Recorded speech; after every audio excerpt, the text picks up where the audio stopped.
Understanding your Etoro account statement is crucial for tracking your investments and making informed decisions. This guide will walk you through the process of reading your Etoro account statement step by step.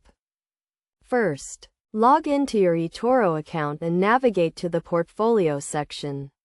Here, you will find an overview of your account balance, equity, and any open positions. The account statement provides a detailed breakdown of all transactions, including deposits, withdrawals, and trades. The statement is typically divided into several sections. The summary section provides an overview of your account activity, including the date range and any notable events. The transaction history section lists each individual transaction, including the date, time, and type of transaction. When reviewing your transaction history, look for the following information: the type of asset traded, the number of units bought or sold, and the price at which the transaction was executed. You will also see any associated fees or commissions. The statement will also show any dividends or interest received, as well as any tax withholdings.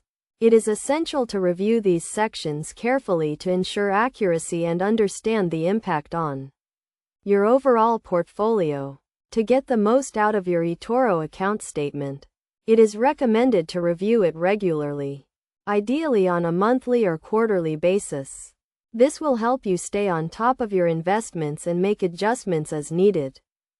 Additionally, you can use the information in your account statement to identify trends and patterns in your trading activity. This can help you refine your investment strategy and make more informed decisions.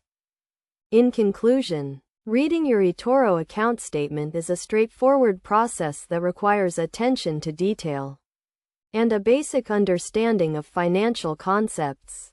By following the steps outlined in this guide, you will be able to navigate your account statement with confidence and gain valuable insights into your investment activity.